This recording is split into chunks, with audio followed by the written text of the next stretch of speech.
Hello everyone, Yubel Master here, aka 38 the Master 1, bringing you another live stream for the Yubel community.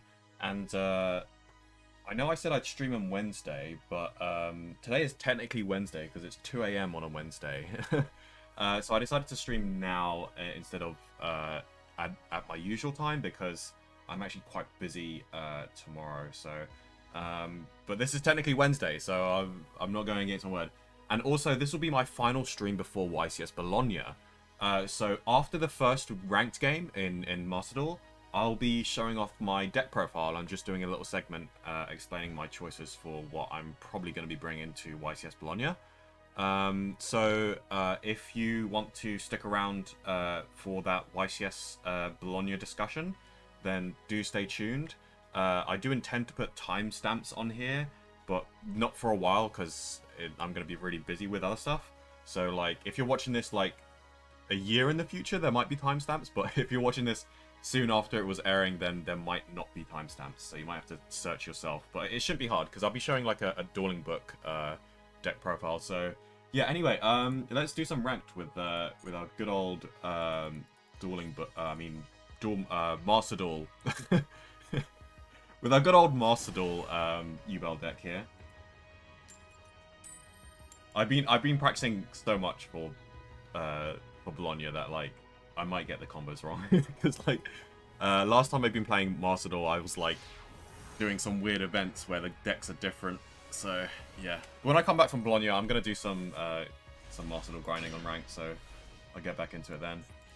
Okay, so we have a Drawn Lockbird and an Ash Blossom, and they're playing Live Twins. They have the field as well. You can special summon. It special summons one from the deck. I think we'll Ash Blossom this. And hopefully Droll gets some good mileage as well. I don't know how much Droll affects Live Twins. Live Twins is only really popular because of the loner decks, so. Okay, nice. So we get some good use out of Droll here. He's already normal summoned as well. I don't know if he can special summon that from the hand.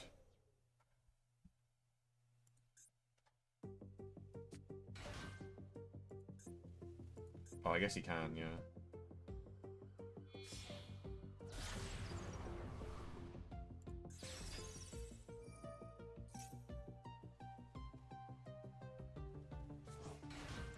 I still don't know what how to play Live Twins. Okay, so it special summoned itself by its own effects. Cool.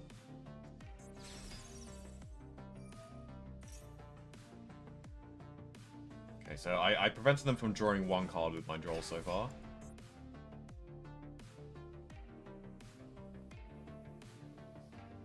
Is that what they're supposed to do? Oh, okay, I guess they are. Trouble Sunny. So I guess any two Live Twins just gets you into the full combo, which is just going to Trouble Sunny. Quick effect, tribute this card, special summon up to 1 and 1 from your graveyard. You can banish this card from your graveyard, send one evil twin monster from your hand or deck to the graveyard, send one card from the field to the graveyard. Okay, so it's basically, they have a quick effect pop and an unknown trap. That's what I'm getting from this. Hello, Ken. Are you required to run Unchained in Yubel? No, just one hand gets full combo. Yeah, I see. Yeah, I mean, technically you're not required, but, like, if you're not playing Unchained in Yubel, you're missing out on 3 interrupts during any combo. Which is, because any 2 Fiends gives you 3 extra interrupts, and if you don't have the Unchained engine, then you don't have those 3 interrupts. So it's like, it's free real estate, you know? Like, I think we add Lotus here, and then use Throne as a potential extender. But, I mean, you can obviously, if you're a budget player, because I know that the Unchained stuff, like, Sharvara's a UR, but you only need 1 Sharvara, though, so, like, it's not too bad. Okay, is he going to pop my Lotus?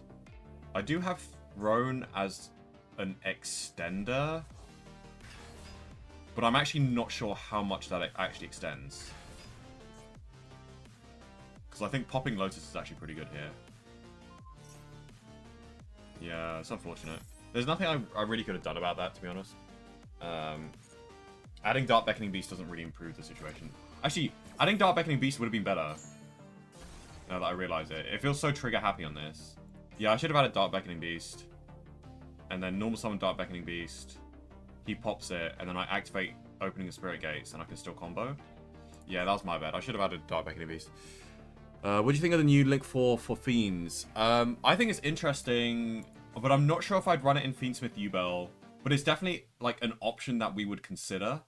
For like... Okay, they're just going to Ash Blossom it. I guess we cross out this, because we want to end on something at least. Ash Blossom. Yeah, it's good. It's not bad. It's like a nice replacement for Appaloosa, but like we don't. But it's nowhere near as good as Appaloosa. It's not bad at all. It's definitely one for the repertoire. You know, like it's definitely something that I would consider when like stuff starts to get banned. You know.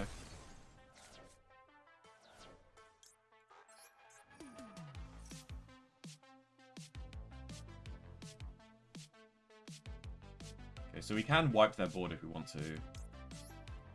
This burn is really annoying, especially when I have Furious map in play. I think this burn is going to kill me sometime. Oh wait, we can get 2 Fiends out, actually. Oh, that's pretty cool. So actually, we do have some combo potential here.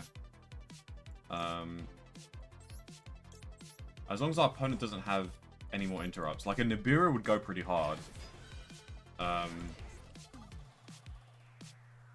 They do have some interaction here. Okay, because I've been wanting to play Yubel and TCG because I have everything but the Throne and Beckoning stuff. Everything. So, what's your definition of everything? I'm assuming you're not including the Fiendsmith stuff, right? So you just have all of the Yubel stuff apart from Throne and Dark Beckoning Beast. Does that mean you have Phantom of Yubel? Because Phantom of Yubel is a very important piece.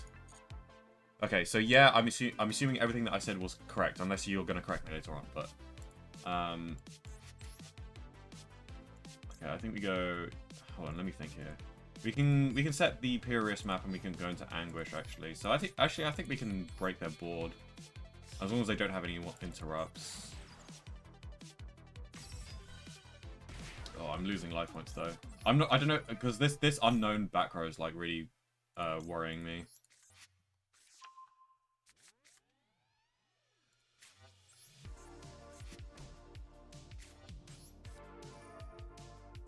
Destroy this.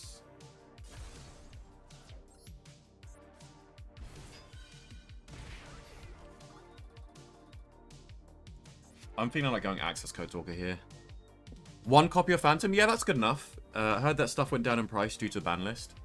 I think Yubel stuff has gone down a little bit in price. The only thing that got affected by the ban list on Yubel was obviously the generic Fiendsmith ban, but that technically didn't actually affect Yubel as much as it did every other deck.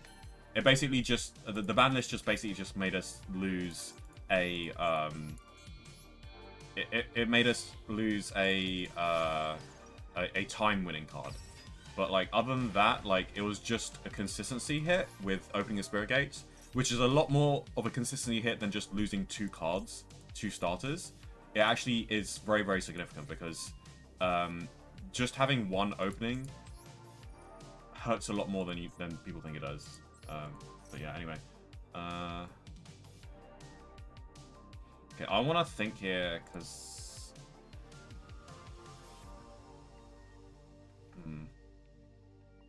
Access code.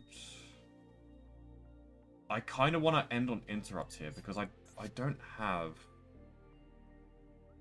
So I think I'll just end on rage.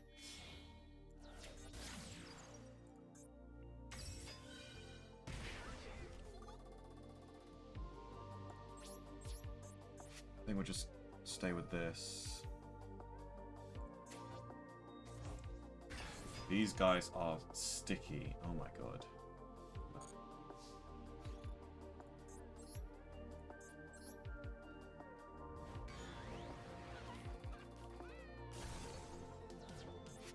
I don't know what that pause was. I hope they don't have some kind of protection effects. I think we just go straight to the end phase here. Unfortunately, we couldn't make another Phantom. But, you know, this is better than nothing. Less bricks, but risky to run is the trade-off from my understanding. Kinda?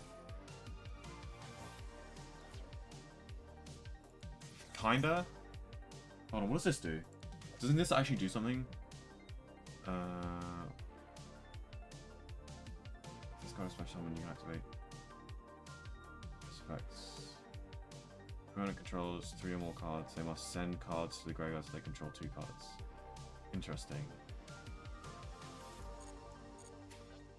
I don't think that's a problem. Whoa, whoa, whoa, whoa, whoa. Why did I not read that? Oh my god. What the heck? What effect was that? I just got Yu-Gi-Oh'd. What the heck? Oh, it was this effect. Oh, it was you can banish this card from your graveyard, send 1 evil twin monster from your hand, and then it doesn't target. Oh my god. Okay, well, thank god I have this bloody Lord of Yama. Okay, so we now we have our rage back. No, we don't have our rage back. Oh god damn it. Okay, we can still summon Anguish, and we can do some shenanigans.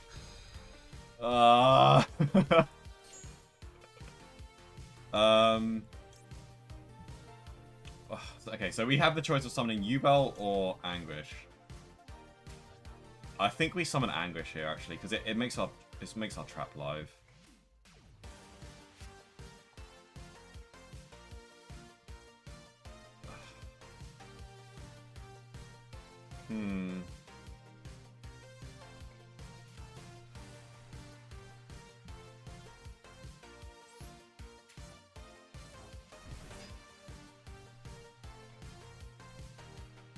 No.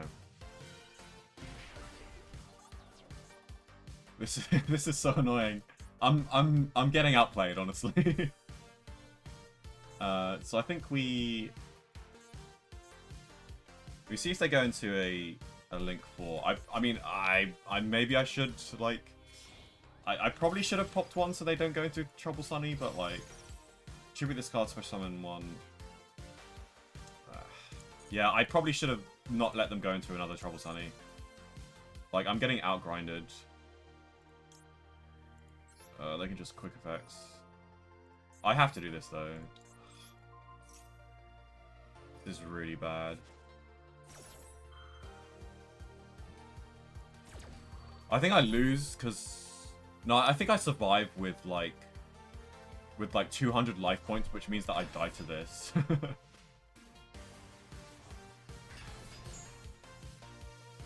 Oh, it doesn't pop my thing? That's actually useful, though. Okay, so it's destroyed both. Yeah. That's actually useful, because now they can't attack me directly. Wait, this is really good. Okay, so I have some stuff. I can send this to the graveyard, so they don't get the quick effect pop. Unless they're gonna make another one. They could make another one. Life Twins are weird. Like, pure Life Twins are weird.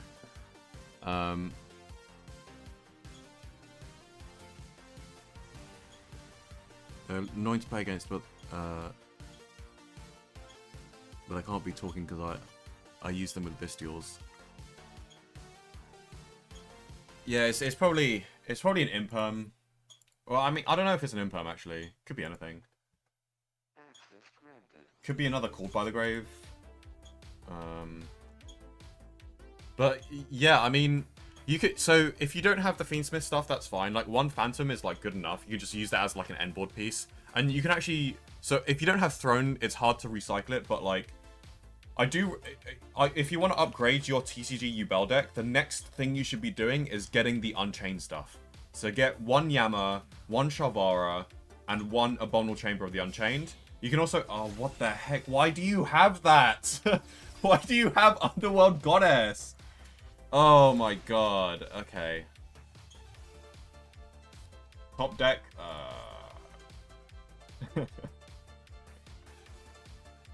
Oh, this sucks.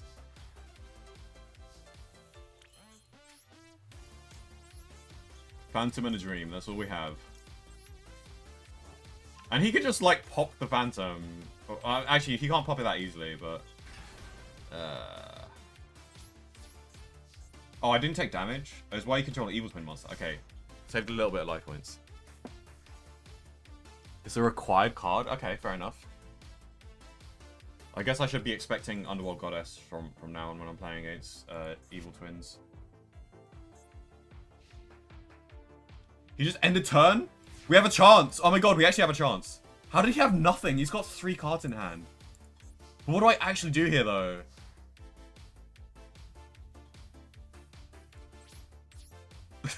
We just end turn. That's what we do. Hopefully the Ash Blossom stops whatever starters they have. Don't they just have this? They could just banish it, right? I guess they don't have an Evil Twin monster anymore. I guess it's like their only copy. Evil Twins are weird. It's disgusting how the alt arts for the cards in the deck are you are. That's fair enough. I mean, Konami want to make money. I think we Ash Blossom this, alright? Yeah. I just need to top deck, like, any starter. And get into Nightmare Pain. Okay, that's good. He doesn't control Life Twin, so I'm not taking burn damage, which is really good. Oh, that is the... Maxi's a good card, but that's not what I want to see. I want to see a starter. I do have a lot of starters in this deck. Like, come on, like, cut me some slack. Give me something.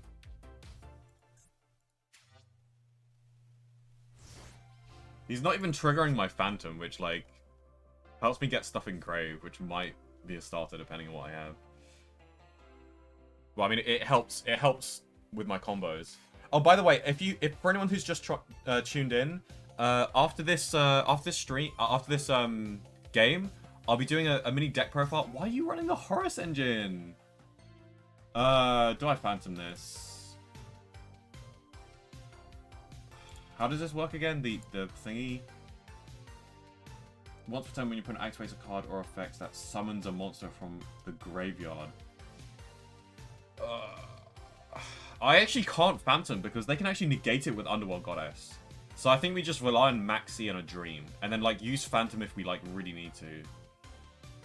Because I'm pretty sure they can just negate my Spirit. Because I think it works the same way as Ghost Bell. Where even though Spirit's not summoning from the grave, it says, when your opponent activates an effect that special summons a monster from the graveyard. And Spirit says, like, deck or graveyard or banished. So I think they can just negate Spirit. Yeah, ew. Why are they playing Horus? Anyway, as soon as they activate this, I'm going to chain Maxi. Hopefully I get some draws.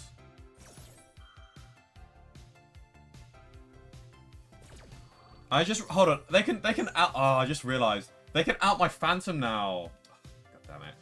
I actually missed my opportunity to use Phantom. Now I'm dead. Whoa! Surprise Nib.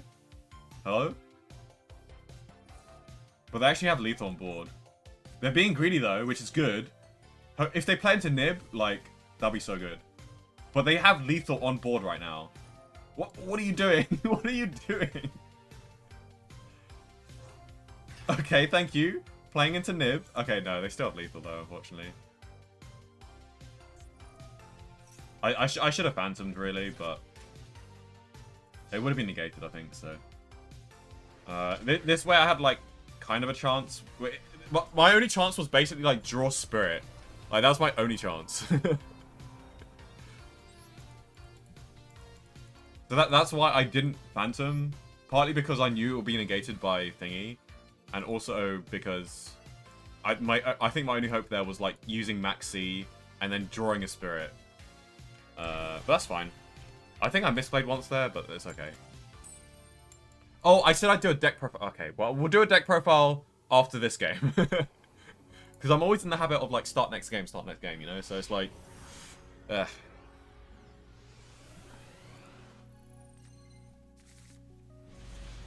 Ken, can you remind me in chat after this game to do the deck profile for YCS Bologna?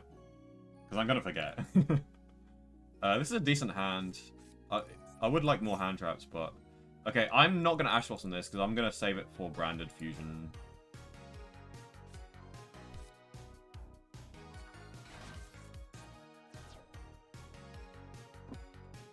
And if they don't Branded Fusion, then I can just use it during... Okay, here we go. So we Ash Blossom. We Ash Blossom this. Hopefully they don't have Called By. I'll be kind of mad if they do have Called By because they have a 60-card deck. Oh, they have a response. I think it's just this to quick use. Yeah, okay, good. Good. Good.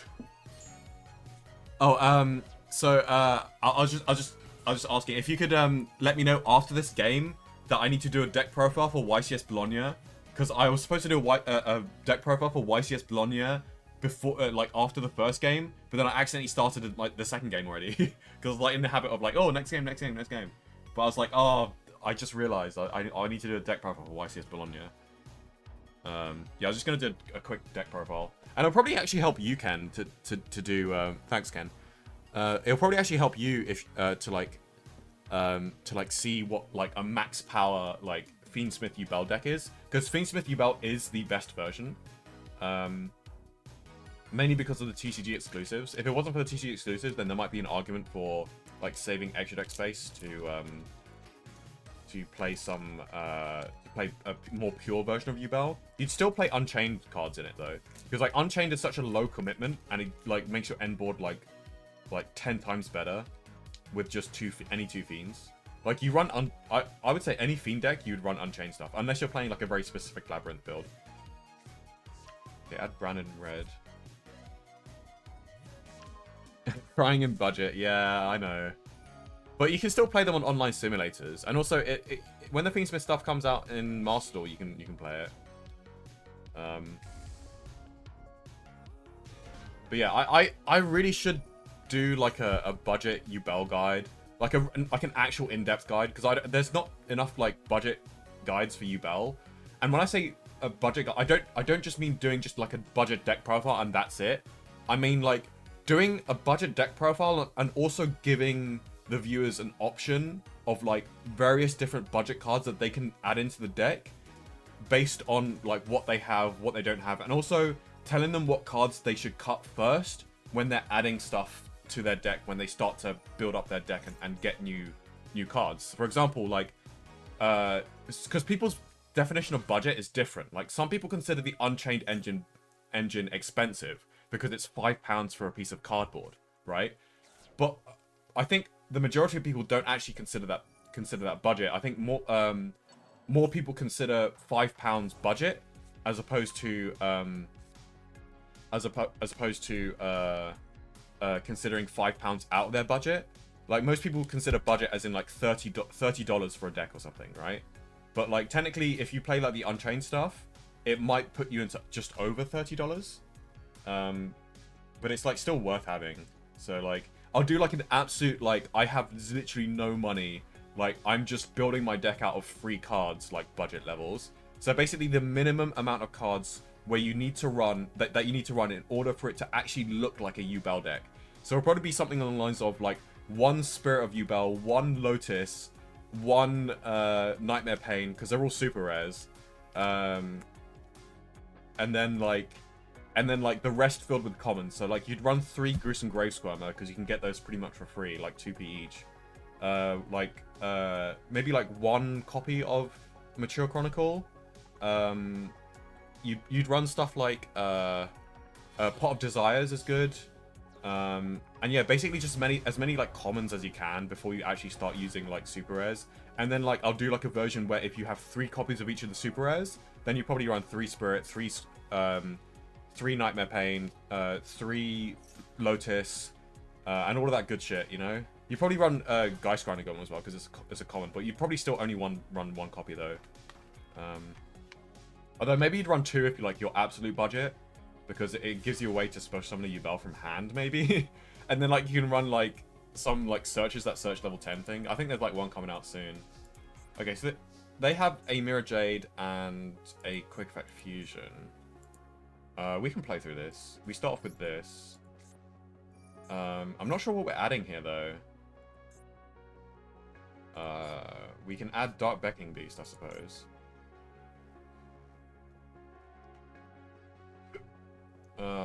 We that Dark Beckoning... Oh, I think we just add Dark Beckoning Beast. It's kind of obvious though as to what I'm trying to do. So I don't think this is gonna be good enough bait to bait out an Ash, but okay, they don't have Ash Blossom.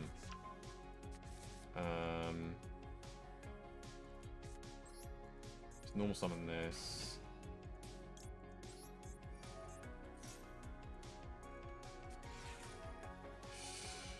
Maxi! God damn it.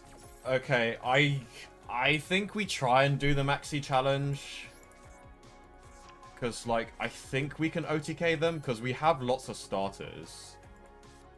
Okay, let's summon this. Hopefully this baits out the Mirror Jade. And then we can, like, 1-for-1 for another Samsara Lotus. Ugh, the freaking Maxi. It had to be Maxi, man. Okay, they're not doing anything about that. Curious. Maybe they're trying to banish the spirit, which is understandable. Oh, I should probably add Summon Sorceress to this, actually. I need to add Summon Sorceress to this. So, you know what? Yeah, this is actually a pretty good place to banish.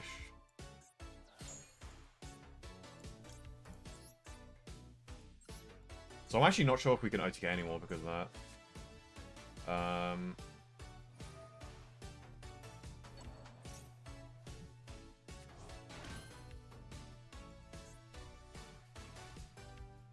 Okay.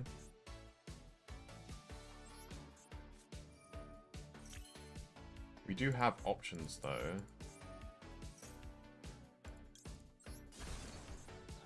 We can also... Oh, I should have destroyed the one on the field, I think.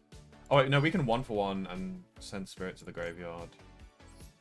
Okay, so we need to attack 4 times with Yubels. This is going to be so difficult, by the way. Like, this is going to be just so difficult.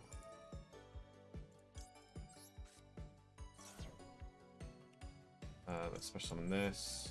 But it's like... We either do the Maxi challenge now or they just OTK us. Because we're on 4k life points. So, like, we're literally forced to do this. If they draw into Nib, like... I can't do anything about that. Other than, like, go into a Phantom. So, yeah, we can do this now, I think.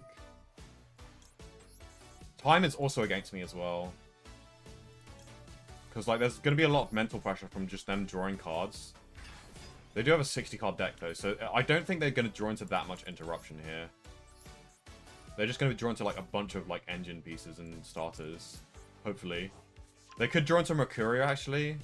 I can't remember exactly. Oh, they have interaction here. Fuck. 1, 2, 3... Well, you're kidding me that...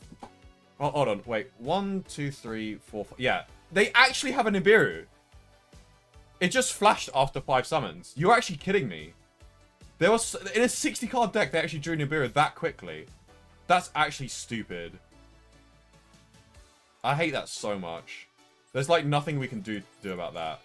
But hey, if they Nibiru, that might actually make it easier for us to OTK, potentially. So yeah, Chainik 1. This is a decent place to...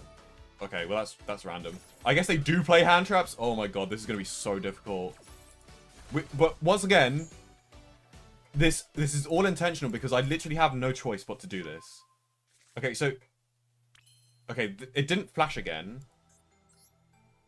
So hopefully that means that they... Okay, so what can we do here? We need 4 Yubels, right? So let's just aim and getting 4 Yubels. If we get nibbed, then we get nibbed. And by the way, Kem, I'll read your comments later on because I need to focus because there's going to be a lot of shenanigans here. Oh, I probably should have done Chainik 1 Yama, but it's okay, I think. We special summon this.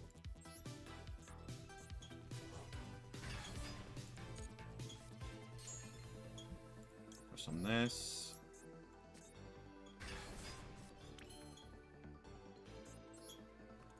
Okay, what more do we have? we can go into...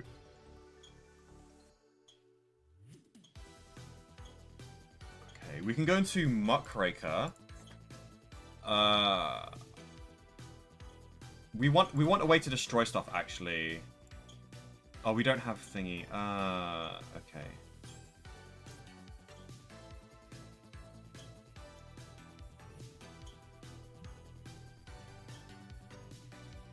This is so tricky. This is just so tricky.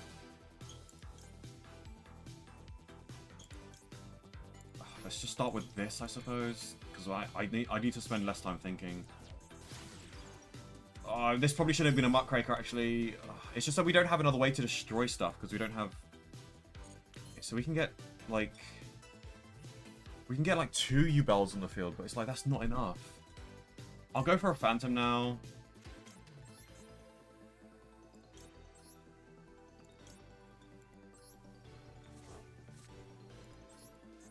I think we just have to go into Anguish here.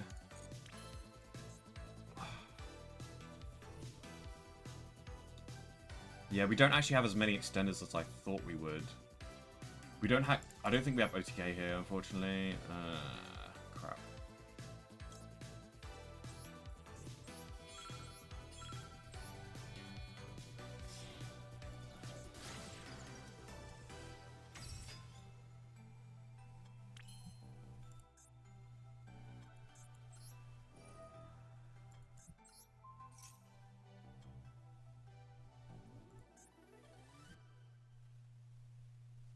I think we lose this. I think we Phantom here.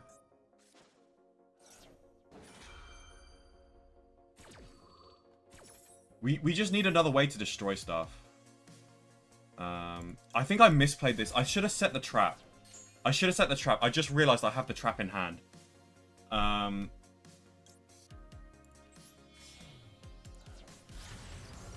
Crap. Cool, thanks. I'm not going to surrender yet, though, but I will be...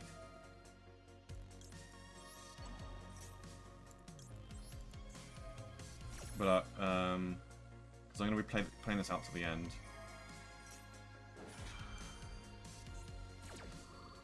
Oh, I should have done this Chain Link too, so they can't use the Mirror Jade.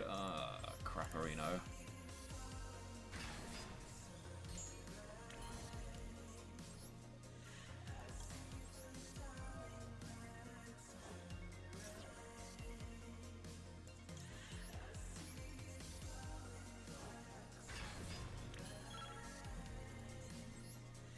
I don't know what I'm doing here anymore. Honestly, I literally just don't know what I'm doing.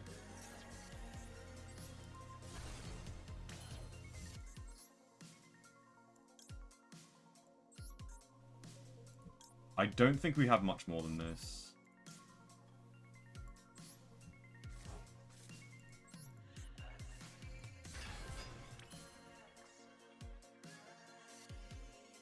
I think my only hope is that, like, I time them out.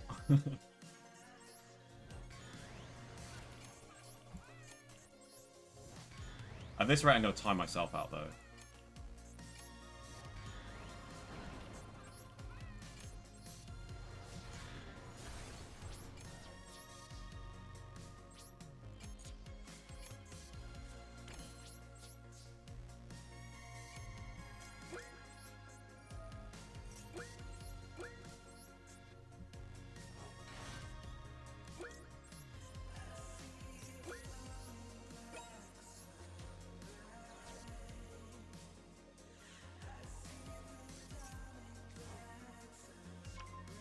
So we have no more interactions. Leaving it down to 0, eh? I'm just such an epic player, you know? I don't think we have any more interactions. Oh, we do have interactions. Okay. I had to click no there, otherwise I would have lost my time. So that's really, really unfortunate. Basically, my only chance of winning this is if they, like, misplay and destroy a card, and then I use Yama to summon a thingy. To summon a Yubel. Yeah, I was mashing right click so I didn't lose the time there. But yeah, obviously I could have floated it into two Yubels. So I would have had Yubel and Terra Incarnate on the field, and then Terra would have wiped everything. And I think Yubel's effect probably would have triggered again. Yeah, so I would have had to tribute something, so I think Yubel wouldn't be staying on the field. I'd probably like... Yeah, so either I end on Terra Incarnate or I end on Yubel and don't wipe the field. So I'd probably like end on Yubel because it's like slightly safer. But that's assuming that I had more time. But they have how many cards in hand? They had half their deck in hand. My only hope is that they lose the time. Somehow they destroy this or destroy a card on my field and trigger Yama. Because they don't actually, this is an unknown to them. So if they pop this with like Rim Broom or something, just to be safe, because that's something that people might do, because it's like, oh, what if it's a Mirror Force? They might. I mean, they could just go. They could just go main phase. They could just go battle phase and finish me like right now, though. That's what a smart player would do.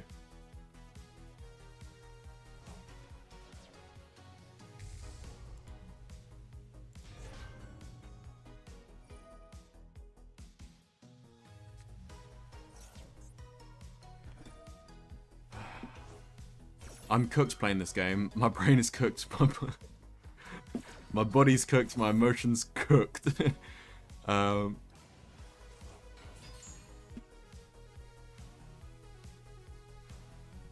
Stilted Rig Shifter took everything I loved all tier and threw it all away. Oh boy, that's rough, buddy. That is rough. I get it though. I get it though. This game is rough sometimes.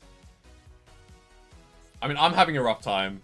Like, I had like everything, and then they just max seed, and it's like, well, like, okay, like what can I do now? They literally won because of max seed, is what I'm saying. Like, there's no if buts and ands about it. They literally won the game because of max seed. Like, if max seed wasn't in the game, I would have won this game. Oh my god, they misplayed. Okay, we have a chance. Let's freaking go. Let's chain block this as well. Oh my god, we're actually in this. I predicted this exact scenario, by the way. This exact scenario. I'm actually insane at this game. That's fine. You can Ash Blossom the shit out of that. In fact, Ash Blossoming this means that I get a Yubel on the field, so... We special summon this in attack mode. And now they have to out Spirit and Nightmare Pain, which they could probably do, but they're going to have to use a lot of time to do that, though. So the question is, do they have the time? It's probably quite simple, though. They probably just go into Mirror Jade and then just banish Spirit.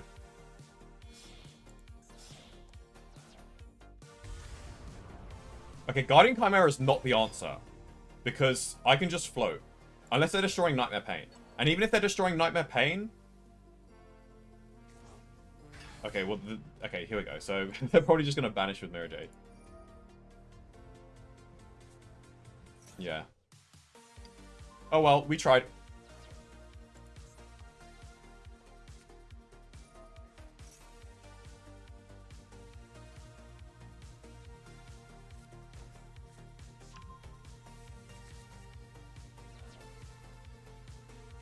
I have no monsters, so they can't actually use this.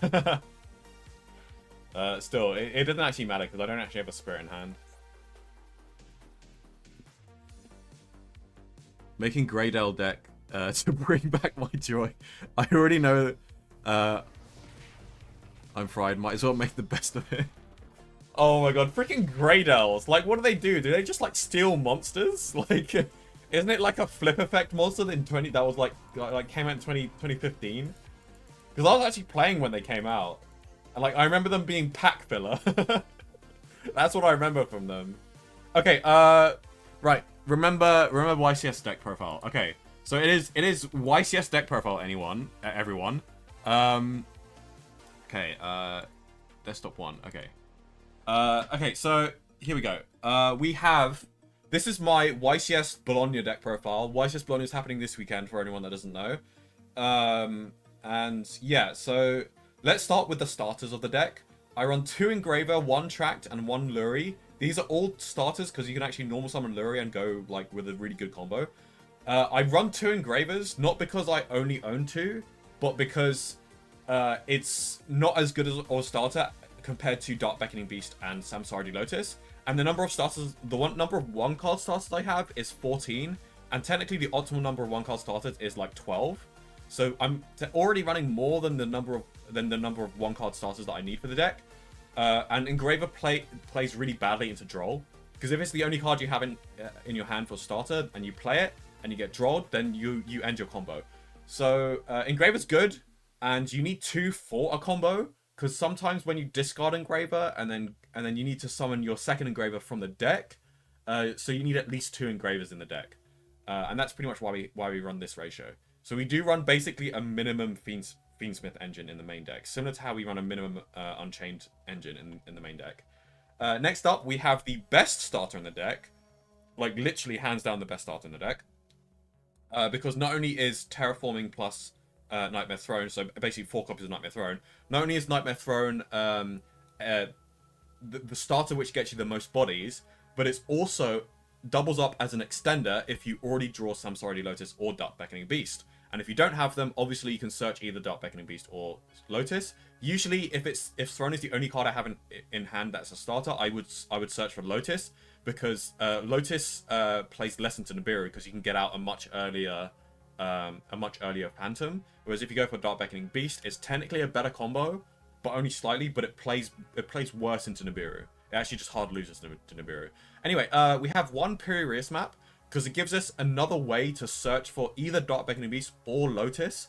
So I don't know why people don't run this. Like, people think, oh, you pay half your life points, or like, oh, you already have Throne, so you got enough starters. But the point of Pirius map is that this is either Dark Beckoning Beast or Lotus. And in order for you to do the 2-card combo, you actually, you need both and not one of them. Hold on a sec. I need to read chat because, here we go. Okay. Is Metaverse is good for a budget player, but at the same time, I wouldn't run Metaverse because it's too slow. Like, you need Nightmare Throne in your hand. Like, activating it on your opponent's turn doesn't do much apart from like add Spirit of Yubel to hand, or summon a Yubel as a surprise thing. So it's not bad. So if you're a budget player and you have no better option, then yeah, it's fine. But you would want to replace it with like basically anything else. I think like extra copies of Samsara Lotus and extra copies of Dark Beckoning Beast are better than Metaverse. Even extra copies of Nightmare Pain is better than Metaverse, I think, because Metaverse is just too slow. Like Metaverse, if anything, in a Yubel deck is just a defensive card.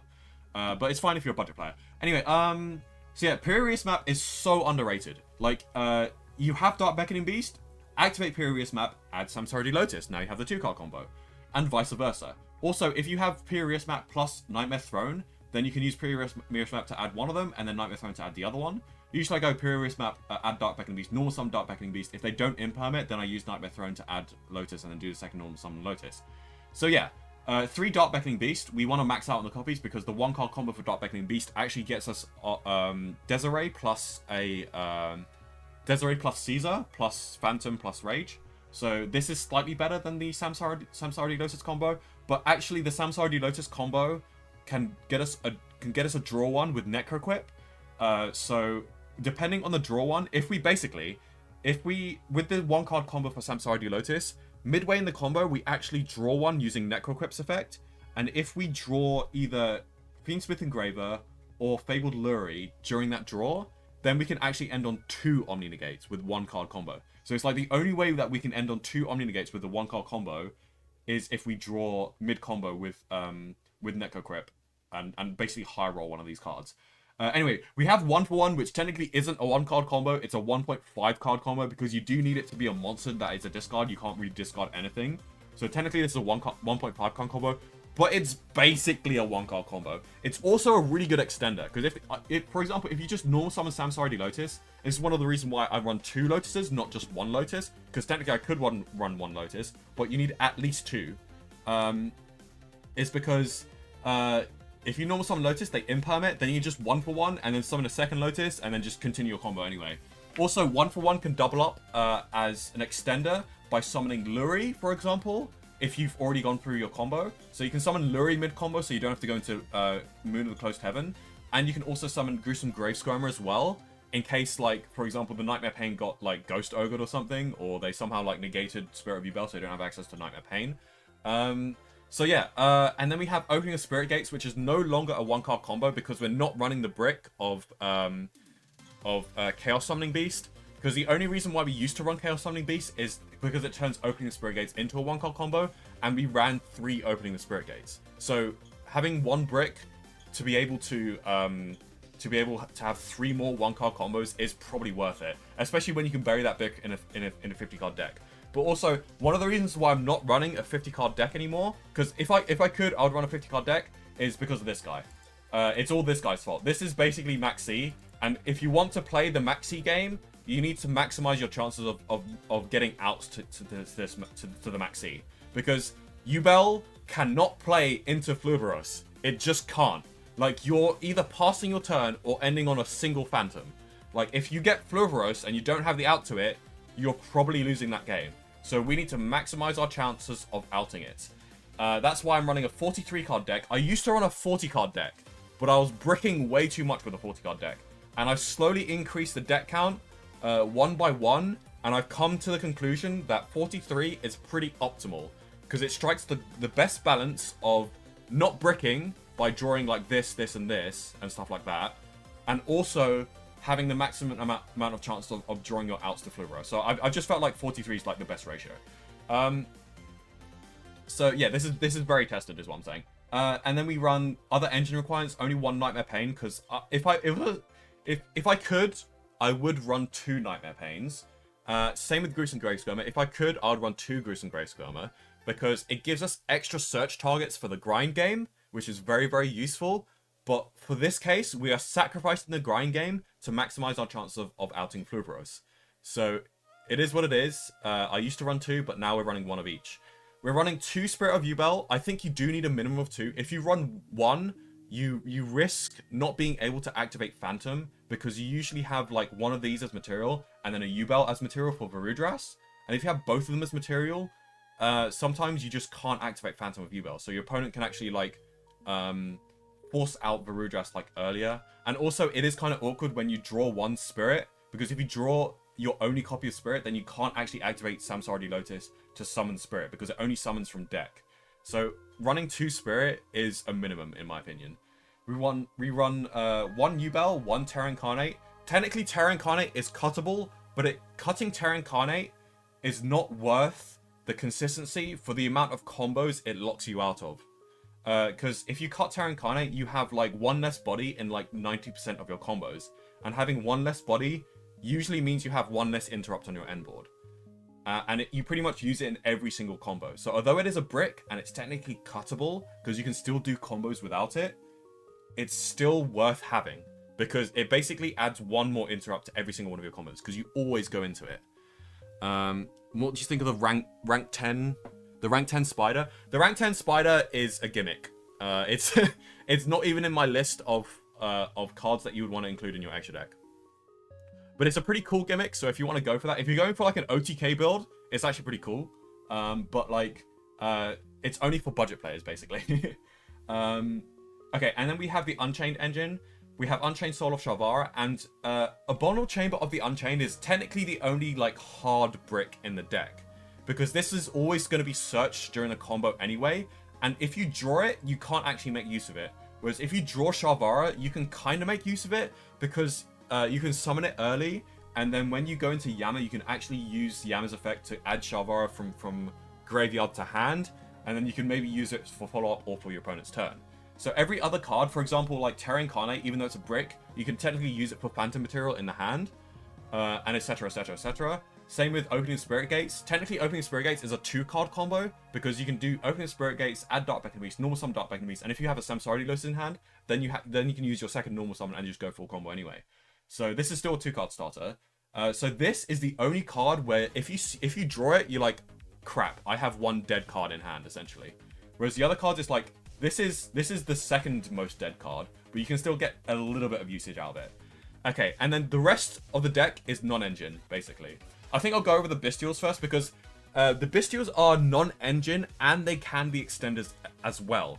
Because as you can see, I'm running some little spice here. I'm running Evilsaur Lars, which means that if I have Bestial Magnamut and I also have full combo, I can actually use the Bestials in the combo to go into Lars when I otherwise usually couldn't. So I'd usually go like Aerial Eater and then Aerial Eater summon back from the grave at the end of the combo, and then use a Bestial, and then Bestial plus Aerial Eater equals Lars on top of like Caesar and Varudras and Desiree and all of that. So basically, with a Bestial, I can sometimes end on 3 Omni Negates. The 3 Omni Negates being Varudras, Evilsaur Lars, and Fiendsmith Desiree. So it sometimes happens, and there are also some 2-card combinations, like Throne plus Dark Beckoning Beast, actually gets me on 3 Omni Negates, which is very overkill, and it's why most people don't even consider Lars, because 2 Omni Negates is usually good enough. But I've been board breakered with like triple board breakers against Tenpai players, and I'm just sick of it. So I'm going 3 Omni Negates, and there's literally no combination of hands that can actually interrupt that. So it's an actual FTK if you go for that, if they're not playing hand traps, basically. Okay, so yeah, the Bestials are obviously also an interrupt, and also they can be an extender if, like, for example, you normal summon Dark Beckoning Beast and they imperm it. You can sometimes, or if they, more importantly, if they Veiler it. So if they Veiler Dark Beckoning Beast, you can just use the Bestial on their Veiler, and now you have 2 bodies, and you just use those 2 bodies to go into Moon and Closed Heaven and go full combo anyway. Basically, the point is, if you have a Fiendsmith engine, any hand trap that gives you a body is basically half of the Fiendsmith combo. So it's like, yeah, that's why the Bestials are so important to run to main deck, even though your opponent might not be playing a light or dark deck. Because any extra body is really good. That's why Phantasme is really good as well, but we don't actually have space for Phantasme. Okay, so the rest of most of the non-engine is dedicated towards outing the Fluveros. So we have 3 Ash Blossoms, we have 3 Crossout Designators, we have 1 Called by the Grave, we have 3 Fluveroses, and we have 3 Droll and Lockbirds. If we do a combo and our opponent Fluveroses us, we can give them 3 draws, and then we go for the Nightmare Pain Search, and then we go for the Yama Search, and then after we do the Yama Search, we don't really need to search anymore, so we can just we can just use Droll and Lockbird off of the Yama summon. Actually, hold on. It'll be after the Yama summon, and then our next special summon, they'll probably draw like a 4th or 5th card, and then we Droll and Lockbird. So we can give them 5 draws, but still go full combo, and I think that's worth it. As opposed to going full combo and having them drawing 17 cards. Because if they're drawing 17 cards, they'll still have like 10 cards in their hand, maybe. No, they'll have like more than 10. Because we usually end on a board with like 7 or 8 cards on the field. So that'll be 8 plus 6, and that'll be 14. So they'll have 14 cards in hand. So I think having 5 draws, which is like what? 9 cards in hand versus 14 cards is like worth it, especially when you can go full combo and they're just drawing like multiple starters. And that's basically the only time where I would play into Fluveros, is if I have drawn Lockbird and I draw myself. I haven't tested it out yet because it's a very rare situation where my opponent Fluveroses me and I don't have crossout. Because if they Fluveros me, I'd rather just cross out them than draw myself. But so I haven't actually come across that situation where I've had to draw myself, but the theory is there. And finally, the last 3 cards is Imperm. It's the best hand trap, and we do need hand traps to stop our opponent. Because beforehand, when I was running 40, I was only running like 1 copy of Imperm for the crossout target, and it just wasn't working. Because I was just bricking, and I wasn't drawing enough hand traps to stop my opponent. So I was like not drawing enough hand traps to stop my opponent at the expense of like outing Fluveros. But there's no point in outing Fluveros if you can't stop your opponent from doing their stuff. So yeah, that's why I have the 3 Imperms. It's a lot less hand traps than I would have liked to run. Like in my 50 card build, I was running like 20 hand traps. Like I would basically like these like 7 slots were filled with the rest hand traps basically, and it worked super well because I basically drew an average of like 2 starters and then 3 hand traps in my starting hand, which is so good. But we don't have that luxury anymore because of Fluidrose. Anyway, let's go on to the extra deck. So we have our XYZ cards, which are our boss monsters that we try and end on. So we have Varudras, which requires 2 level 10s. It's an Omni Negate. We have Evil Soul Lards, which is 2 level 6s. It's an Omni Negate as well. Not many people run this. And it also doubles up as a Fire Dragon, which we can use as a target for Metaltronus. So double synergy. Super spicy. And we have Caesar. I once cut Caesar, but then I realized like sometimes the only boss monster you can go into is Caesar when you like Fiend Lock yourself using Muckraker. So yeah, Muckraker is necessary for a lot of the combos, especially the Fiendsmith combos, because you go into the Fiendsmith combos and then you use Aerial Eater to dump a Lotus, and you usually need Muckraker to summon that Lotus from the graveyard.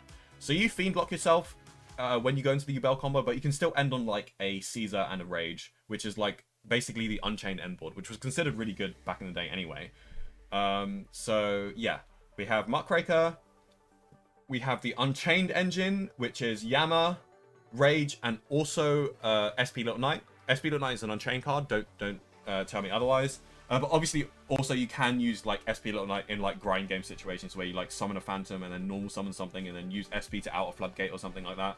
But anyway, and then we have the Fiendsmith engine. It's 1 Moon of the Closed Heaven, 1 Fiendsmith Requiem, 1 Fiendsmith Sequence. We don't have Lacrima because that's banned. And by the way, we also don't have Lacrima the Crimson Tears, the main deck version, because it's not worth it in my opinion. There are some Yubel players who are running it because it gets you an extra Light Fiend engraved during some combos. And actually doing so does actually allow you to do a better combo when you have Tract and when you have Luri as your only 1-card starter. However, I'm happy sacrificing like 1 less interrupt for these 1-card combos by having 1 less quote-unquote brick in the deck. Because it's kind of a brick, but you can also normal summon it. But I don't think it's worth running because it's 1 extra card in the main deck that you can brick on. Because if you're using your normal summons on this and you have the Lacrima in hand, you literally cannot use the Lacrima at all. So yeah. Although technically you can use it as fusion material for Tract, but that rarely comes up. It's probably a horrible question, but is there any way you can put Yubel with the Fire King stuff? I actually made a video on this, but that was for before I made that video on Fire King Yubel on my channel for before the Phantom Nightmare support came out. So before the like Super Poly and the Spirit of Yubel stuff came out. So this was when we just had Yubel, Terra Incarnate, and Ultimate Nightmare. So that was just a little gimmicky build of like Fire King Unchained Yubel, because you can use the Fire King stuff to trigger the Yama Engrave, and like it was some goofy stuff. You can check that video out if you want. But basically right now, there's like not really enough synergy to warrant running a Fire King Yubel deck, because if you're running a Fire King Yubel deck, you're basically just mashing 2 decks that like don't synergize with each other, which you can do. There's like nothing wrong with it. But it's like, the engines don't bridge into each other. So it's like, unless you're running Fiendsmith stuff, then you're running like Fiendsmith, Fire King, Yubel, and it's weird. Because like, the Yubel stuff doesn't bridge into the Fire King stuff. So yeah, basically the answer is no. Anyway, where were we? So yeah, and then we run 1 Desiree, which is also an endboard piece. So yeah, this is the Fiendsmith engine. It takes up 1, 2, 3, 4 slots in the extra deck. Actually 5 and 6, because these are also Fiendsmith cards. So it takes up 6 slots in the extra deck, which is a lot of slots, but it's kind of necessary, and it's one of the weaknesses of one of the few weaknesses of the Yubel deck is that our extra deck is so tight because of the Fiendsmith engine. So we do definitely need Necro Crypt Princess, and we also need Aerial Eater, because Aerial Eater basically replaces the Beatrice in our deck. So yeah, and Necro Crypt Princess is very good as well. It's a Fiend, it's a level 6. They basically just made these 2 TCG cards for Yubel, which is kind of insane because these cards are absolutely broken. I really don't think they should have made these. Like it's what makes Yubel like tier 1 when it should be a tier 3 deck. But hey, I'm not complaining because I play Yubel, so it just means that my favorite deck is meta, which I'm happy with because it means I get to win more games. And we have 2 Phantom of Yubels. I would want to run 3 if I could, but we simply don't have the space. I've essentially the flex spot is basically Lars, and so yeah, the extra deck flex spot is basically Lars. Some people even cut Caesar, but I don't think you should cut Caesar, but you could if you wanted to. So Lars is usually replaced with a third Phantom. Some people replace Lars with like a Chaos Angel, and other people replace Lars with a second Yama because they want to run the trap that pops. I don't think that's a good thing to do, because running a second Yama just for the sake of running a pop trap does not give you the flexibility of using Rage as link material. Because being able to use Rage as link material is super, super useful. And like, if you're running the pop trap, you have to commit to making 2 Yamas every single combo, which is very, very limiting for the combos. But doing so does actually allow you in very niche situations where you get interrupted, that it makes a slightly better combo, which is like so niche that it's not even worth it. So yeah, basically the pop trap is bad, and like people agree that the pop trap is bad. But I understand why people run it. I understand why people come to the conclusion that they want to run the pop trap.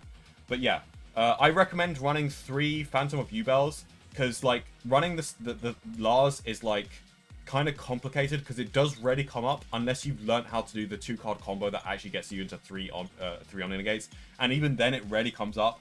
But I think it's, me personally, the reason why I'm still running it is because I like the synergy with Metaltronus, and we're going to get into the side deck now.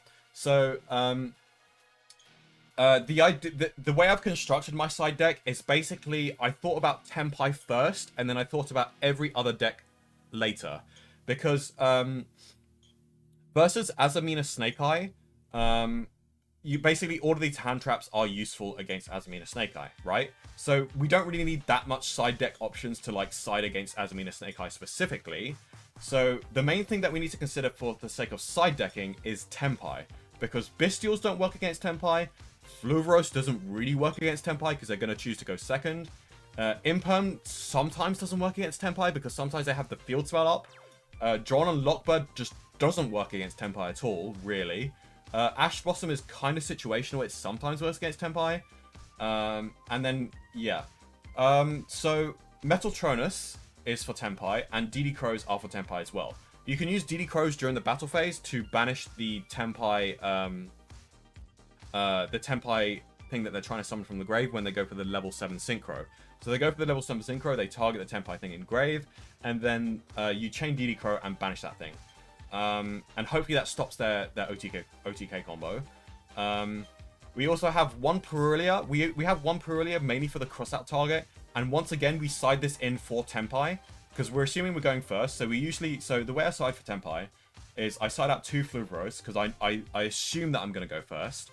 So I side out 2 Fluvros for 1 Purulia and 2 DD Crows, and then I also side out I think a couple of Imperms. No, either that, yeah, I think I side out a couple of Imperms because I want to keep the John Lockbirds to out my opponent's Fluvros or Purulia. I also side out the Bestials as well, I think. But either way, I side out 6 cards for Tenpai, because sometimes against Tenpai I don't know whether I'm going first or second against Tenpai. So if they lost the game, they can choose whether they want to go first or second. So they can either choose to go first and then play like anti-Yubel cards, or they can choose to go second and then hope that they can break my board. Because some Tenpai players have been choosing to go first and then summoning Kwakimaru Draco. And so Kwakimaru Draco, when it's summoned by Hieratic Seals, it becomes a 0/0 dragon, and it's a wind monster. So you can use Metaltronus and then summon Drawn and Lockbird from the deck, and then negate the Kwakimaru Draco that way. So this is basically an out to Kwakimaru Draco. And also, if I'm going first and then not doing the Kwakimaru Draco stuff, I can always just set Metaltronus because it's a quick play spell. And if I still have Lars in my extra deck, I can negate any Tenpai card they have with Metaltronus by summoning Lars from the extra deck and then negating one of their Tenpai cards, because the Tenpai cards are Fire Dragon and Lars is a Fire Dragon. So this is good going first or second if I don't know whether I'm going first or second. If I get to choose, I would choose to go first, and instead of siding in Metaltronus going first, I would side in these going first cards. So I have the next 4 cards in my extra deck are 4 going first cards.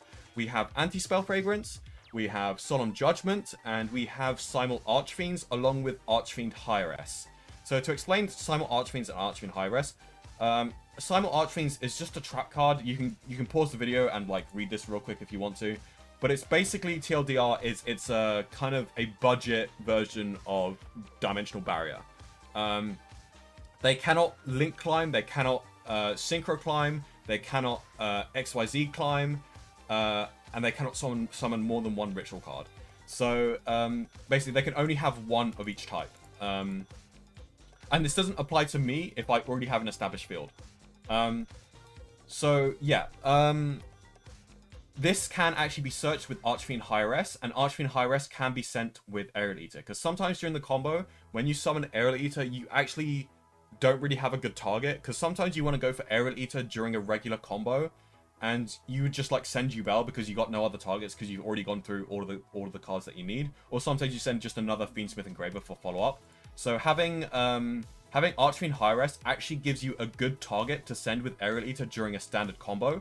And it gives you an extra end board piece to end on top of all of your other Omni Negates. So that even if they break your board with like 3 Dark Holes, you can just like activate Simul Archfiends and it's like, okay, well what now? Now you can't Synchro Climb, so I'm still surviving a turn. And then we also have Solemn Judgment and Anti-Spell. These two are very good going first cards because, more importantly, they negate like Duster and Lightning Storm, basically. If I did have space for 3 Solemn Judgments, I would run 3 Solemn Judgments. But not only do we not have enough space for 3 Solemn Judgments in the... and also, Anti-Spell is better than Solemn Judgment, so that's why I run 1 Anti-Spell. So it looks really weird, these ratios, but it's all calculated, basically. If I could run more Solemn Judgments, I would. But the problem is that I don't have enough cards in the main deck to side them in.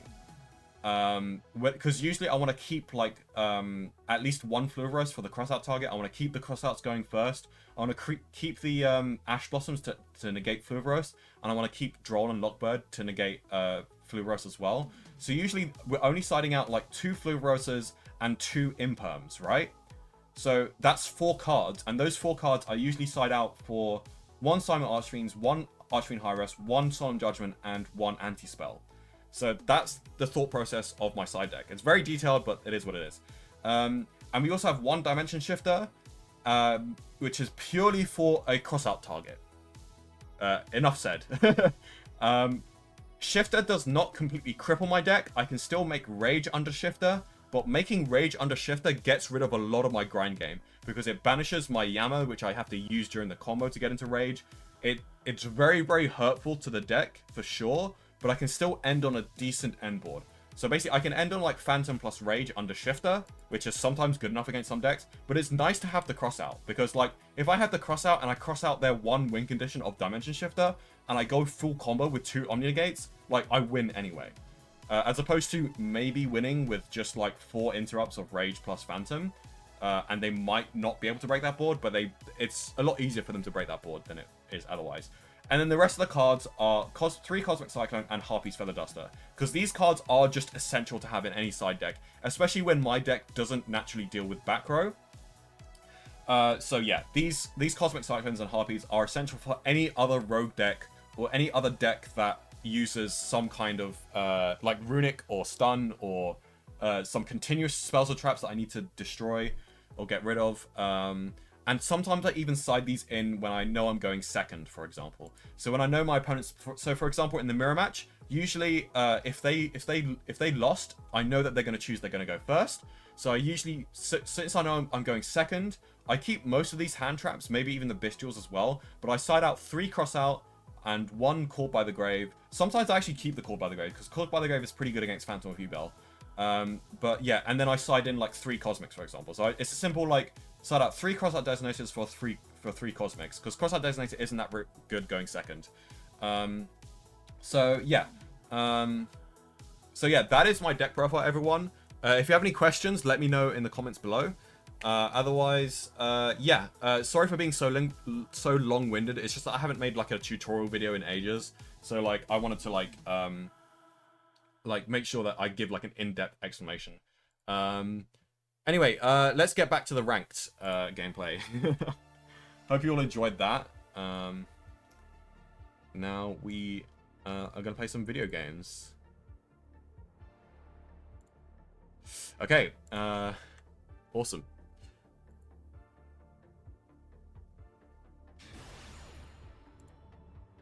So yeah, I'm pretty excited for Bologna. It'll be my first time in Italy as well. Yeah, Kem, do you have a question? Or wait, I think I missed some of your comments. Can I get your opinion on my gameplay for my Yubel deck on MD? Are you in the Discord, Kem?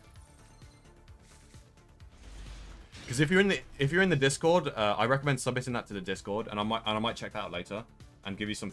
I'll give you some like detailed like text feedback on Discord if you want. Yeah, just submit it to the Discord, and I'll do some feedback on that. Oh my god, what is this hand? Okay. Please don't Ash Blossom this. I'm actually screwed. He has the... Yeah, okay. It's over. We have Nib, we have Maxi, so it's something.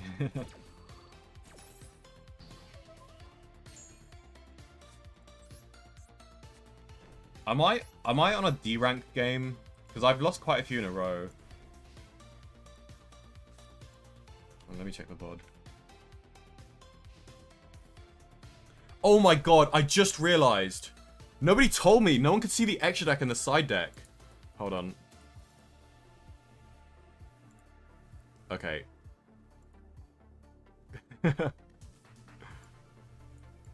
I did not realize the aspect ratio was just completely messed up. Okay. Here is the extra deck and the side deck. Oops, hold on. So yeah, we have, as you can see, that I was explaining them pretty well, but you can like pause the video and like check the cards, like the card names and stuff. I am so sorry, everyone. If you want to ask questions on what the specific cards were, I can't believe no one told me. I guess you got to see the main deck, which is like the most important thing. But okay, we're playing against Tenpai. That's really annoying.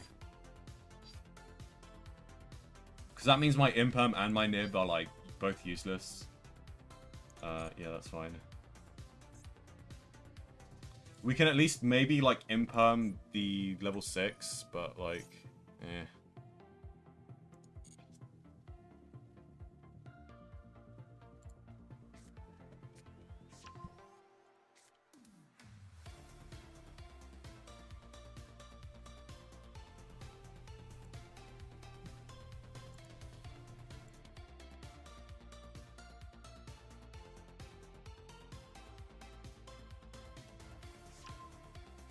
Okay, so I don't think this is my D-rank game, but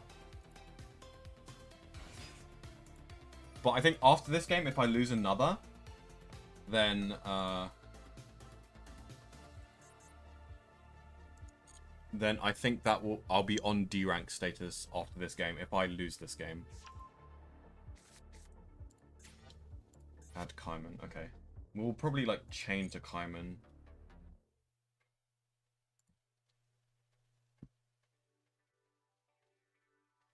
Okay, so this is actually pretty good. So we do actually have Imperm available to us now.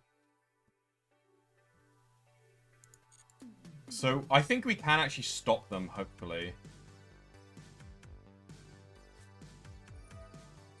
So we chain Maxi here.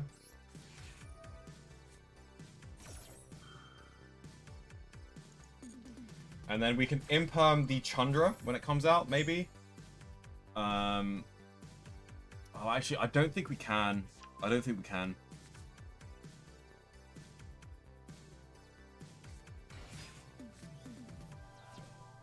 Here's the thing. If we Imperm the Chandra, because it activates in damage step. Oh, damn it. Okay, so here's the decision we have to come across. We either Imperm the Chandra now, like on this attack decoration, or we miss our opportunity to do so later on. Because if we Imperm now,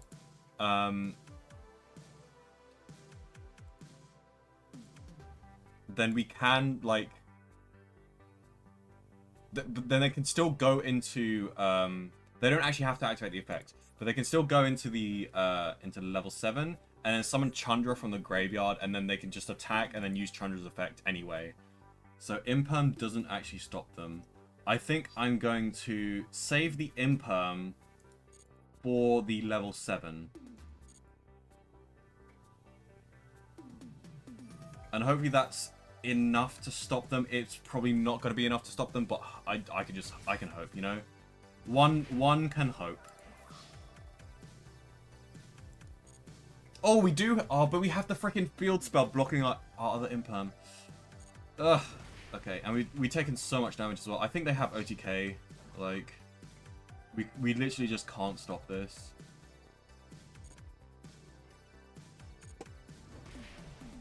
Cause yeah, they have OTK.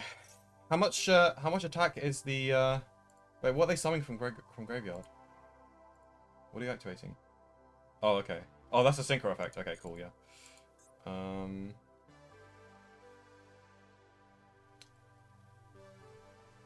I'm surprised I haven't faced against more Tenpai players, by the way.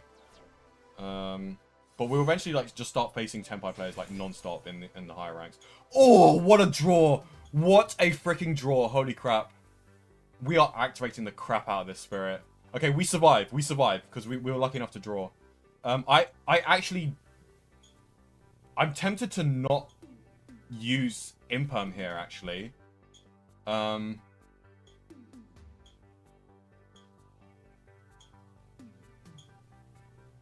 Actually, hold on, because I don't know exactly how the level 10 works. I think the level 10 might be a continuous effect, that just when it's on the field, I can't activate anything during the battle phase.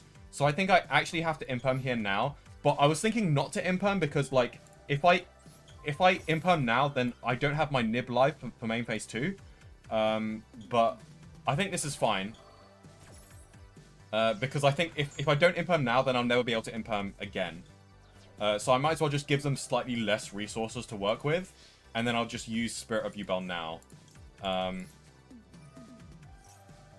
The smart play would have been to go straight into level 10. But I don't think that continues their combo. So we'll summon this in defense mode, just in case they can negate the effect. With like Samurai Destroy or something. Okay, so, and we also get follow-up. We have a lot of follow-up for next turn. Okay, we have a good chance here of winning. That was such a good draw. That was so good. Okay, so let's see what they can do. They can go into the level 10. That'll put everything to attack mode, but my card doesn't take battle damage regardless, so I'm still protected from battle damage. They would have to go into Samurai Destroyer, and I don't think they can go into Samurai Destroyer. Because I use the Imperm. Baron de Fleur, okay. That's understandable. But, like, I'm gonna Nib you, though. Which, I mean, to be fair, they don't know about Nib, but... and also, wait, what does Baron de Fleur do? But I will be using Nib, anyway.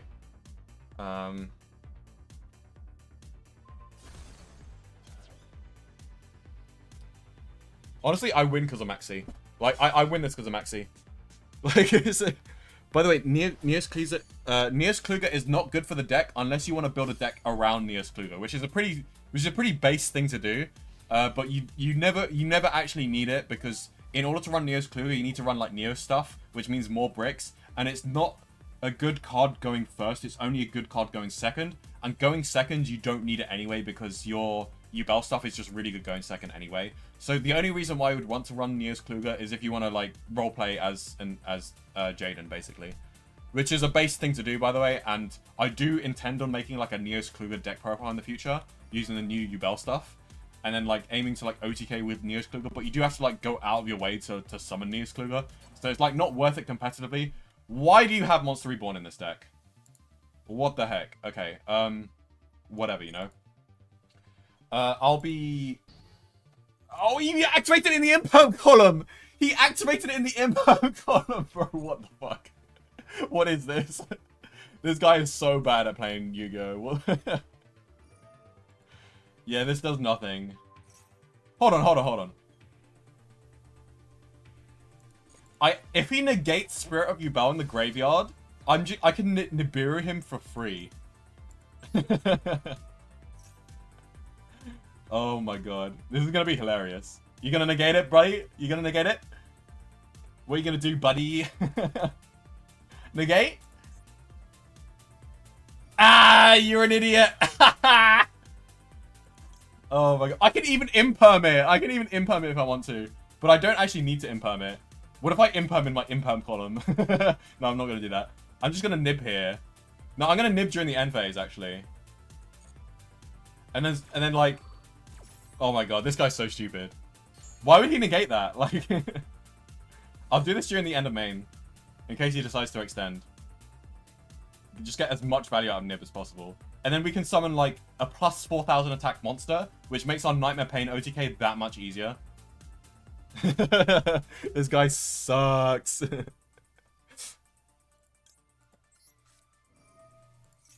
gonna make sure I don't run out of time though, but like, yeah, this is where you quit, buddy. Like, nice field. Oh my god. We're putting this in attack mode as well. So we can get that juicy 5k damage. OL can W, yeah. What were you supposed to type there? OL can W. Oh, the talents kind of sucks though. I don't think he can do much from this, so this is fine, honestly. I honestly don't care. And he's still under max C, right? So like, okay. Wait, hold on. Did he just activate it in the imperm column again? Are you actually kidding me? He didn't even learn from Monster Reborn. He just activated it in the same imperm column. Bro. Tenpai players are freaking different, man. Like, what the heck was that? Buddy, you need help. You need to look at a YouTube tutorial of like how imperm works or something. Like, oh my god. What am I watching? What was that? Okay, let's put this guy out of his misery. We just need 2 Yubels on field. So let's just go Lotus here, I think.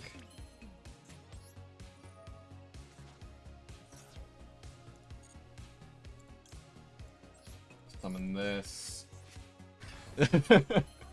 Lamau, am I right? Like, what the heck? Oh my god. That imperm got so much value. Like, always put it in the center column, everyone. Because then you can, like, double negate, like, a Talents and a Monster Reborn. Like, anyway. Anyway, die. Get out of my face. Thanks for the huge nib token as well. So bad. He, like, misplayed 5 different times. The only thing he knows how to do is, like, a Tenpai combo. Oh my god. This is why you shouldn't give up against Tenpai players. Because sometimes they just suck that bad. Anyway. I mean, which is fair enough, because, like, if you're playing Tenpai, you usually don't have to think. You just activate board breakers, and then do your Tenpai combo, and you either win or lose. Like, that's just how it goes.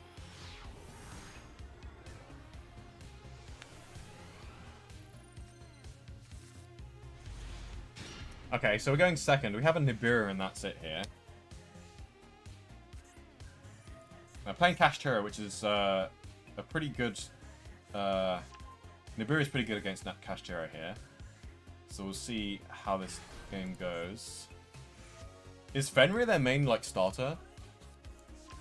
Oh, I guess they could be playing Elements. Either way, I think this Nibiru is going to do pretty decently. I just need to make sure I summon Nibiru before they can go into kick close.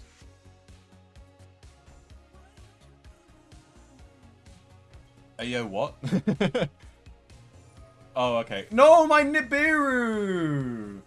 Oh, I've got Maxi! I guess I'll... I guess this is better now.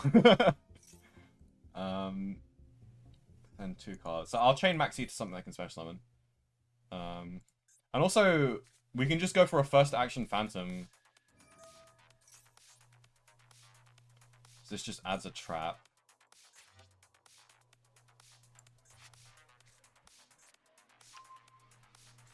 Which one's this one? The negate? Yeah. Foolish Sparrow is fine. I need to wait for them to special summon something. Okay, so I guess we chain to Havness effects. Havness? More like have these nuts. I swear to God, if they drew a Cold Bite or something, I'd be so mad. Or if they drew an Ash Blossom as well, I'd be so mad. But like, what are the chances? Actually, the chances are pretty decent because they're running a 40-card deck, which I approve of. Running a 40-card Tear Limits deck is actually optimal.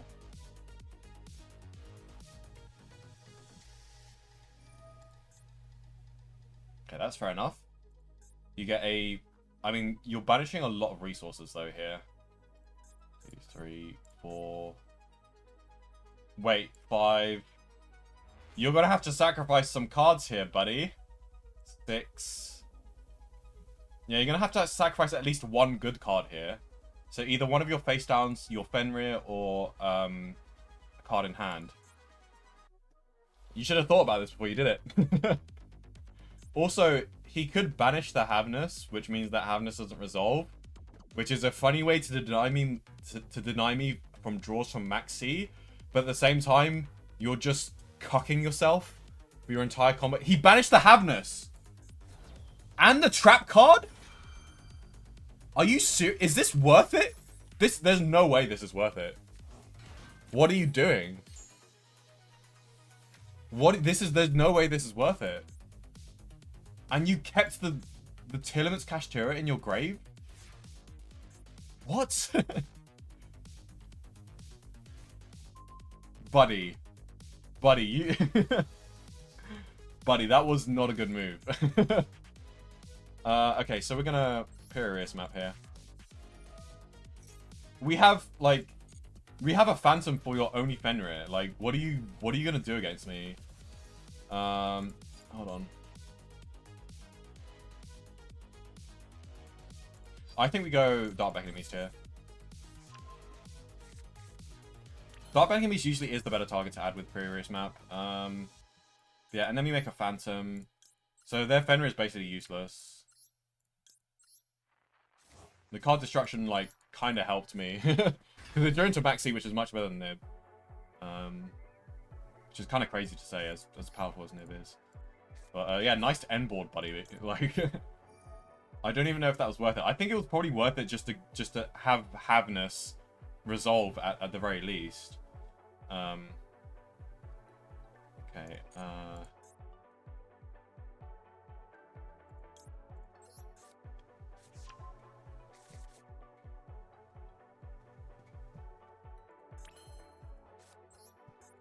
Okay, Fenrir is basically just my extender now because I can just chain Phantom to Fenrir. I hope they don't... If they have a Cord by the Grave, that would really suck, though. But, if they do, they do, you know? Okay, so we'll add Lotus to hand. I think either way, it's like, they have to Cord by, like, either the Lotus or the Phantom. If they have 2 Cord by, that would really suck, but... I still have a Spirit in hand, actually, so I can actually play through 2 Cord Buys, funnily enough. Ooh, interesting. Super Poly. So you can't use my Phantom, though. But you can use Lotus. And this is fine, because I still have Extenders. But yeah, not bad. Garura, okay. Does the Hellshire Doll have an effect? I don't think so. If it does, I could probably Call by it. Okay, so what do we do here? I think we go... Activate this. I think we'll discard the Spirit here, just in case they, like, called by one of them. Because they can't call by both. Well, they can call by the Spirit, but, like... Okay, cool. Goodbye. Yeah, that was pretty much over. Like... I don't know why he did that move to counter Maxi. Like, you really didn't have to. Like, ending on Kick Close is still decent, because it's like... If I out it, then you get to mill 5. And you could probably... Especially if you kept your Trap card as well. Like, why did he banish the Trap card from hand? Anyway.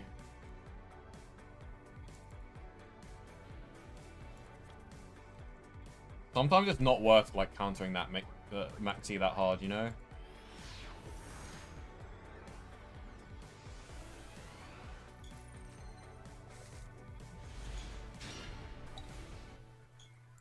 Unfortunately, we're going second here. We have double imperm though, which is pretty good. Our hand is a little bit ugly though, because we have a Shalvara, but we do have opening plus Lotus, which is our 2-card combo, so that's good. Planet Pathfinder. I think I want to imperm this. Yeah, I'll imperm it. Mainly because I just have 2 imperms, so it's like, might as well, you know.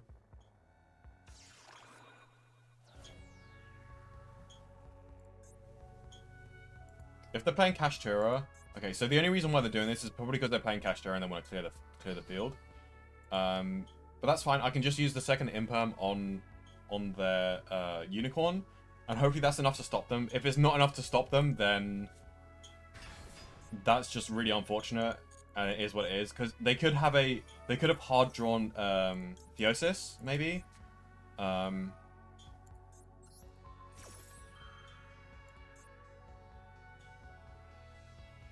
Hopefully this is enough to stop them. They're going to get an extra deck rip on my turn, though, which is unfortunate. Okay. Any extenders? Good. Okay. Let's go. Double imperm for the win. Oh, not a bad draw either. We'll start off with opening here. The extra deck rip is pretty harsh, though. But luckily I have 2 Phantom and I have 2 Yamas as well. Oh, that changes things.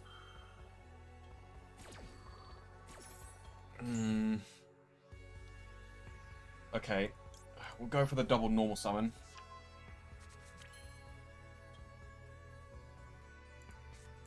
We're going to be doing this at the very least. But that Maxi changes things a lot, though. Also, they're going to get so many extra deck rips, I just realized. Oh, God.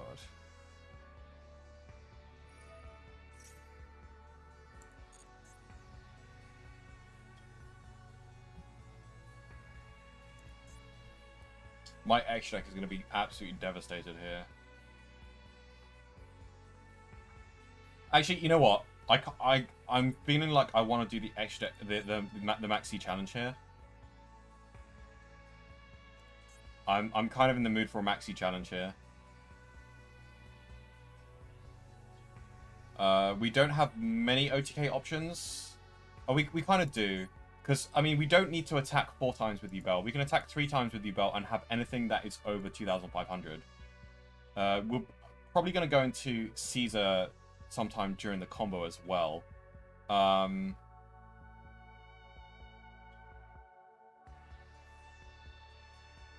So I think we have a decent chance of winning. Interesting choice. Yeah, okay, so because we lost Rage, we definitely want to play into this Maxi and just make sure that we win now. Because this extra deck rip is going to basically lose us the grind game.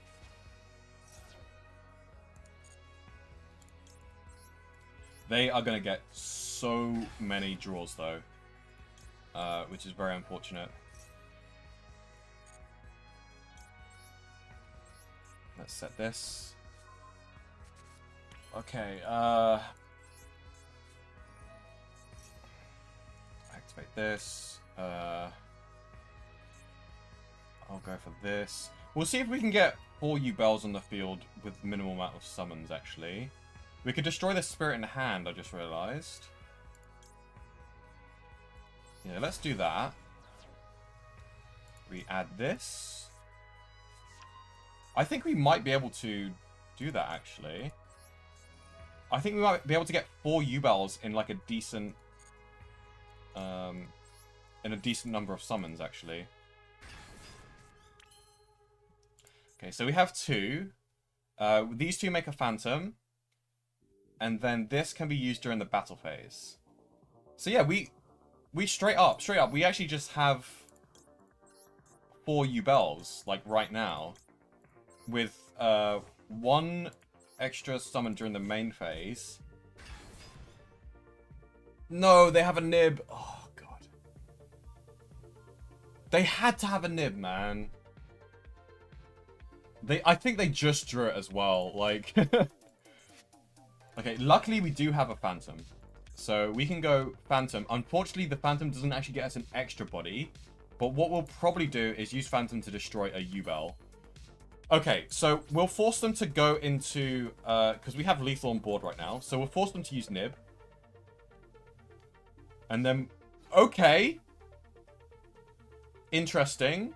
No Nib. That's going to be your downfall. I have Lethal on board, and I don't think he realizes that. I think he's, like, done the calculations and thought, oh, it's only 7,500 damage. But he doesn't realize that I can use Grey Squirmer.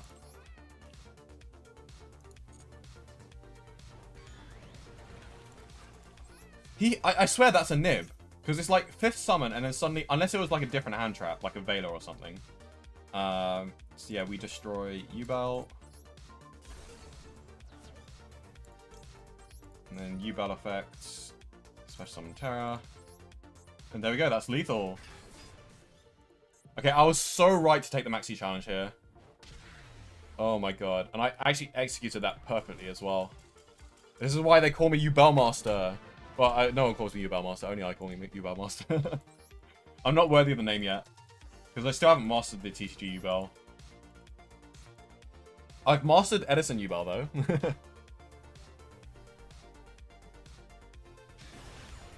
Oh, this is our rank up game. And we're going first. Let's go. Because I don't think I've gone first a single time in this stream and, like, done the full combo. I think I went first one time, activated Throne, and just got Ash Blossomed. But, yeah. Okay, interesting hand. Not too bad of a hand, actually.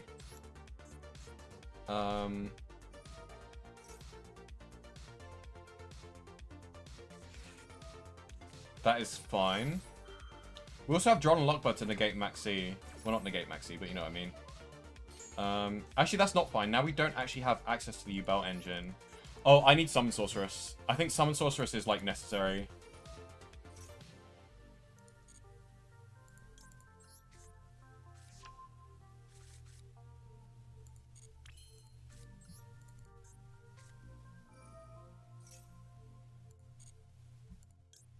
I keep on forgetting to add it to my deck. But now this is... Unfortunately, this is just going to be a Rage combo. So we're going to go into Yama here. Because we don't have the Fiendsmith engine stuff, so... but if we had Summon Sorceress, I think we would have been able to go into the Yubel engine from this.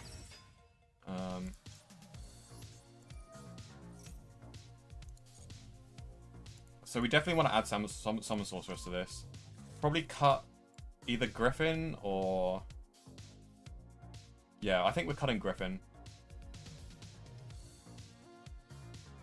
We haven't used Almirage in a while, but I do like having Almirage. We'll cut Griffin. Because Griffin is like... If we can't go into Griffin, we still have Appaloosa anyway. So, like, Griffin only is like a slight optimization over, like, over something. Okay, so... Hold on. I think we go... We have quite a few bodies here.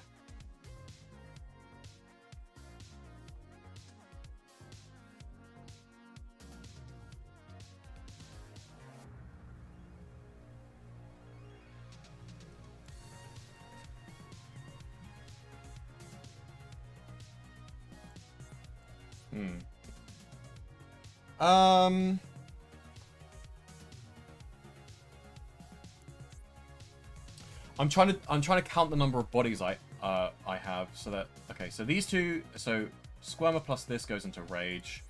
And then we have Shalvara. Well, we can discard Shalvara using Opening. And then we have another body. And then that can get us into Sprite Elf. But, like, Sprite Elf is a little bit risky, though. So we could use it to go into a second Yama, maybe. Okay, you know, I'm just going to go for something simple here. So I think we just go... We could even save Squirmer in hand, actually.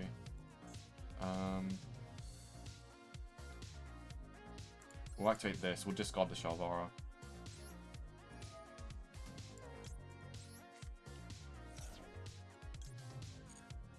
And we'll probably, like, save the Squirmer in hand. you know, just go for something super simple. So now we have 4 interrupts, and we have 2 hand traps as well. I'm gonna set the imperm as well. So yeah, we'll just go for something simple. Like, I can go into Sprite Elf and all of this shenanigans and stuff, but like, I don't think it's worth it in the end. Because it doesn't actually add interrupts to our board, it just adds like targeting protection. Honestly, this is good enough. Because I don't think we have enough bodies to go into Apo.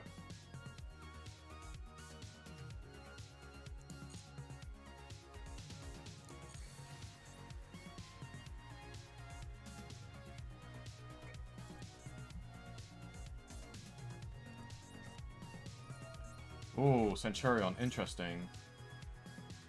So we can chain the trap to pop their back row. But I'm actually not sure if I want to do that. I kind of want to wait for them to normal summon before I do that. It's tempting to pop it though, because this does just like give them 2 thingies. But no, I think it's fine. I think I'm going to be quite conservative here. We do have Imperm as an option as well. So I might Imperm this. I think I'm going to Imperm this. If they normal summon Trudea, then we might have some shenanigans after that. Probably like pop the Trudea maybe.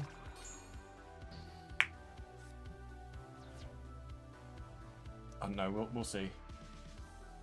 And we can draw them after the Trudea as well, which is very, very harmful for Centurion.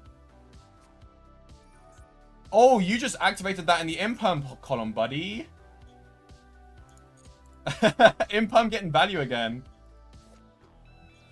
Special summon in defense position. This is where you quit. Yeah, I knew. I called it. I called it. This is where you quit. This guy probably quit Yu-Gi-Oh! Like. Okay, well, there we go. We made it to Diamond, everyone. Yeah. So yeah, thank you all so much for watching. I am off to Bologna this weekend. So if you guys want to have one last look at my deck profile, this is it. You can ask me any questions in the comments below in case you missed my my explanation of everything, because I went to a very in-depth explanation. Unfortunately, in that explanation, it was like zoomed in. So like it only had the main deck and not the side and extra. So I'm really sorry about that. But now you can see the side and extra here. So yeah.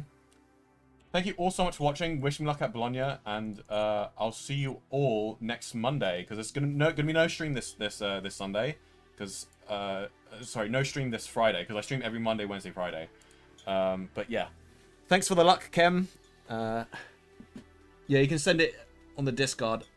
On the Discord. Oh my god, my brain right now. It is literally 4 AM in the UK right now. So don't blame me if I'm a little bit puzzled. Anyway, I'm gonna stop yapping, and I'll see you all next Monday. Bye.